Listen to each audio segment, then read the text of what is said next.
विनायक जय हे भारत भाग्य विधाता। पंजाब सिंध गुजरात मराठा द्राविड़ उत्कल बंग, विंध्य हिमाचल यमुना गंगा उज्ज्वल जलधि तरंग। तव शुभ नामे जागे, तव शुभ आशीष मांगे, गाहे तव जय गाथा। जन गण मंगलदायक जय हे भारत भाग्य विधाता। जय हे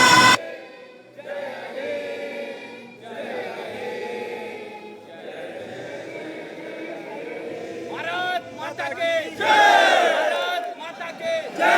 अखिलेश यादव जिंदाबाद, जिंदाबाद, जिंदाबाद। अखिलेश यादव जिंदाबाद, जिंदाबाद।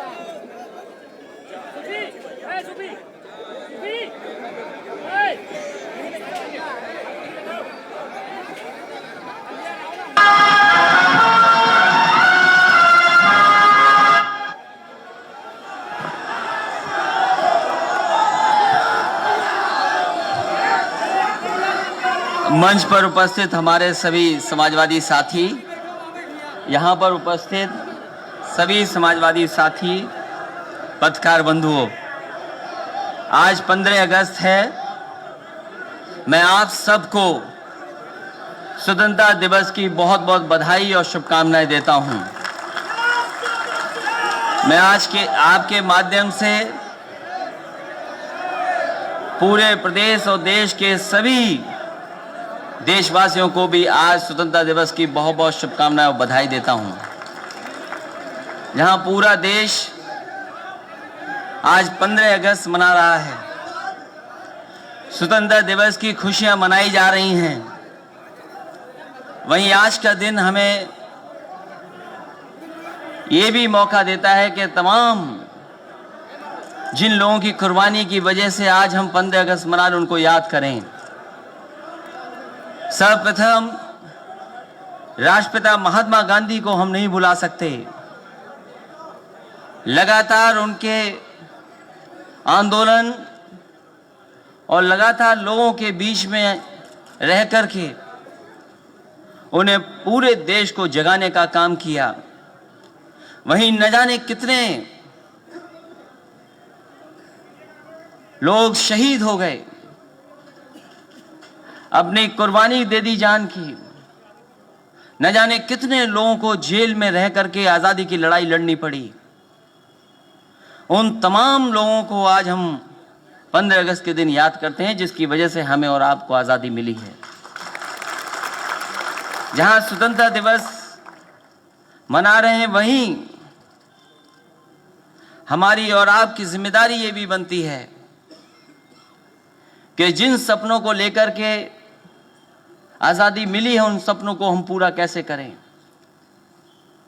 स्वतंत्रता सेनानियों ने और आजादी के समय जो संकल्प लिए गए थे, वो संकल्प कितने पूरे हुए हैं। लोगों ने अपनी जान की परवाह नहीं की। जो सदियों से लोग इस देश को गुलाम बनाए थे, उन्हें आखिरकार भाग नहीं पड़ा था। वहीं आज का दिन हमें यह भी मौका देता है कि हम दुनिया में जहां खड़े हैं, हम उन देशों से तुलना करें। आखिरकार 40, 45 साल, 70 सालों में लोग कितना आगे चले गए। दुनिया के दूसरे देश कहां पहुंच गए, हम उन देशों के मुकाबले पर कहां खड़े हैं। मुझे खुशी इस बात की कि आज लाल किले पर खड़े होकर के प्रधानमंत्री जी ने दोबारा संकल्प लिया है कि वो सामाजिक न्याय को दिलाने का काम करेंगे, सामाजिक न्याय की लड़ाई को और आगे बढ़ाने का काम करेंगे। अगर लाल किले से बात कही गई हो सामाजिक न्याय की, तो शायद पूरे देश के लोग इस बात का भरोसा करेंगे कि उन्हें भी सामाजिक न्याय मिल जाएगा। लेकिन केवल कह देने से शायद सामाजिक न्याय नहीं मिलेगा। अभी तो हमारे लोगों की गिनती नहीं हो पाई है। हम आखिरकार कितने लोग हैं बीच में, कितने लोग रह रहे हैं। जब तक हम गिने न जाएं, आबादी का पता ना हो, तब तक शायद सामाजिक न्याय हम लोगों को नहीं मिल सकता है। और वही जो बात मैं कह रहा हूं कि दुनिया के दूसरे देशों से जब हम तुलना करें तो हम कहां खड़े हैं। शिक्षा के क्षेत्र में हम कहां खड़े हैं। हम अपने गरीबों को इलाज कितना दिला पाए हैं। चिकित्सा और स्वास्थ्य के क्षेत्र में हम कहां खड़े हैं। नौकरी और रोजगार के क्षेत्र में हम कहां हैं। जहां साइंस और टेक्नोलॉजी की बात हो रही है, ग्राम सभा तक ऑप्टिकल फाइबर पहुंच जाए, वहीं हमें सोचना पड़ेगा कि हमारे गरीब, हमारे गांव में रहने वाले लोग कितना उन चीजों को समझते हैं। जहां दुनिया टेक्नोलॉजी में, साइंस में न जाने कहां पहुंच गई। ऐसा नहीं कि हमारे यहां उदाहरण नहीं है, उदाहरण हैं, लेकिन जिस तरीके से सबको लाभ मिल जाना चाहिए था वो शायद हमें अभी नहीं मिल पाया। दुनिया जो ताकतवर देश है, अमेरिका है या आसपास जो देश हमारे हैं, हम तुलना में कहां खड़े हैं। आबादी में जरूर हम ज्यादा हैं, लेकिन अभी जो हमें किसानों को मिल जाना चाहिए था अभी नहीं मिल पाया है। जो खुशहाली, तरक्की किसानों के बीच आ जानी चाहिए वो नहीं आ पाई है। ये कई बार कहा जाता है कि दुनिया में हमारा सम्मान बढ़ा है, हमारे पासपोर्ट का सम्मान बढ़ा है, लेकिन शायद आपके लोगों में बीच में कोई ये बात जानता जरूर होगा कि हमारे पासपोर्ट चलने वाले लोग अगर हवाई जहाज में उनका बच्चा रो जाएगा तो हवाई जहाज से उतारा जाता है। ये हमारा कितना सम्मान बढ़ाई, आप सोचना होगा इस बात का। हवाई जहाज में अगर बच्चा रोने लगे भारत का, तो उसे उतार दिया जाता है, तो सोचो हमारा सम्मान कितना बड़ा है। ऑप्टिकल फाइबर का लाभ नहीं मिला है, लेकिन ऑप्टिकल फाइबर का झूठ बोलने में लाभ जरूर मिला है। किसान कैसे खुशहाल हो उसके लिए हमें सोचना होगा। पैदावार के बारे में कहा गया एमएसपी देश में लागू है, लेकिन एमएसपी मिलेगी कैसे, ये सबसे बड़ा सवाल है। एमएसपी जब तक नहीं मिलेगी तब तक हमारा किसान नहीं खुशहाल हो सकता। जहां हम तरक्की की बात करें, खुशहाली की बात करें, वहीं क्या आखिरकार हमारे देश के लोगों को मिल रहा है। और जब हम दुनिया के दूसरे देशों से तुलना करते हैं तो शायद हमारा देश वहां जहां खड़ा है वहां से बहुत आगे जा सकता था, लेकिन गलत नीतियों के कारण शायद हम नहीं पहुंच पाए हैं। अब तो आबादी में भी बहुत बड़ा देश हो गया है और इतना युवा किसी देश में नहीं है जितना युवा आबादी का हमारे देश में है। इसलिए हमारी आपकी जिम्मेदारी बढ़ जाती है। वहीं अगर सामाजिक न्याय का सपना देखा जाए तो हम कभी डॉक्टर भीमराव अम्बेडकर जी को नहीं भूल सकते, जो उन्होंने सपना दिखाया, और उसी सपने के साथ जहां डॉक्टर राम मनोहर लोहिया चल दिए, उस सपने को हम नहीं भूल सकते हैं। वहीं आज हम संकल्प लें कि जहां देश आगे बढ़े वहीं हमारा भरोसा भी बढ़े। एक दूसरे के प्रति भरोसा नहीं बढ़ेगा अगर, तो हमारा देश खुशहाली के रास्ते पर नहीं जा सकता। हम जब तक अपने देश के लोगों को शिक्षित नहीं कर देंगे तब तक शायद हमारा देश दुनिया के दूसरे देशों का मुकाबला नहीं कर सकता। हम अंतरिक्ष में चले जाएं, एक दो लोग हमारे अंतरिक्ष घूम आए, शायद उससे देश हमारा खुशहाल नहीं होगा। और अगर यही बात हो तो दुनिया में जब हमारे देश को यह कहा जाता है कि आध्यात्म में सबसे आगे कोई देश है तो हमारा देश है, हमें गर्व होता है अपनी संस्कृति पर, हमें गर्व होता है अपने तमाम पुराने लोगों पर। वहीं जब यह कहा जाए कि वासुदेव, जो हमारी धरती एक परिवार है, वहीं हमारे लोग जाएं और दूसरे देश में कहें जाकर के कि हमारे आपके जीन्स एक हैं, लेकिन वहीं हम यहां पर अपनी धरती पर भेदभाव करें तो शायद हमारा देश खुशहाल नहीं हो सकता।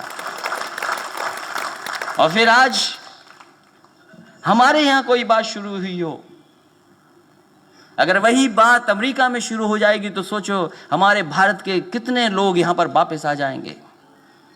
हो सकता है कब अमेरिका भी तय कर ले। कोई नहीं सोचता था कि चीजें बदली जाती हैं, कभी कभी बदल जाती हैं। वहां पर भी फैसला हुआ, कुछ लोग बाहर चले गए, लेकिन सोचो अगर वहां भी कोई ऐसा फैसला हो गया तो हमारे भारत के लोग कितने वापस आएंगे। तो इसलिए या तो ये मत कहिए कि धरती एक परिवार है, हमारे आपके जीन से एक मिलते हैं, तो हम लोगों को कहीं ना कहीं उन बातों को भी सोचना पड़ेगा। जहां हम आजादी की खुशी मना रहे हैं 15 अगस्त की, वहीं हम संकल्प भी लें कि हमारा किसान और गरीब कैसे खुशहाल हो, हमारे देश के अंदर जाति धर्म कैसे खत्म हो, हमारे बीच में कैसे भाईचारा बढ़े। और मैं समझता हूं जो समाजवादियों ने रास्ता दिखाया है वही असली रास्ता है, जो डॉक्टर भीमराव अम्बेडकर जी ने रास्ता दिखाया, जो रास्ता डॉक्टर राममनोहर लोहिया जी ने दिखाया, शायद उसी रास्ते पे चल करके हम न केवल लोगों के बीच खुशहाली ला सकते हैं बल्कि देश तरक्की के रास्ते पे भी लेके जा सकते हैं।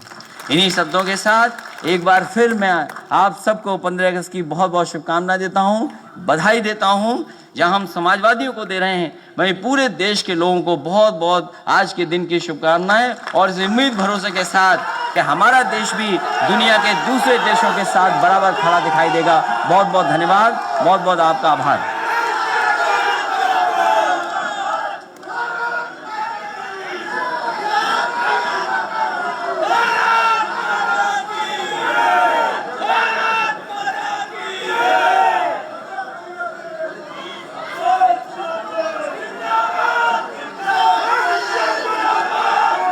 अब आप थोड़ा शांत हो जाइए।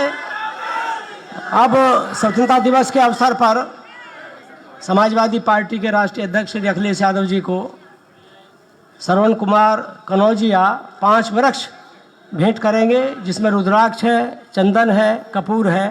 तो मैं श्रवण कनौजिया से निवेदन करता हूं कि वो 5 वृक्ष माननीय राष्ट्रीय अध्यक्ष जी को भेंट करें।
मैं इस बीच जो सपेरा समाज के कलाकार आए हुए हैं उनसे कहूँगा कि वो मंच के पास यहाँ नीचे इधर आ जाएं।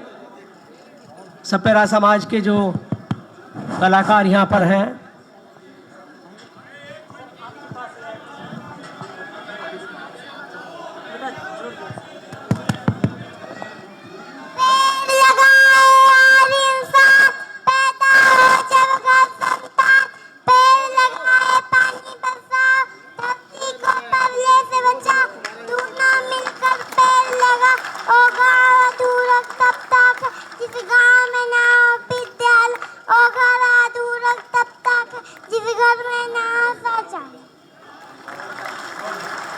ये बच्ची श्रवण कनौजिया जी की 5.5 वर्ष की है। इसने पर्यावरण के संबंध में अपना श्लोक प्रस्तुत किया है। और अगर कुमारी आशिता सिंह यहाँ पर हैं तो वो भी आ जाएं, उन्हें भी गाना है। ये इसको भी ये दो।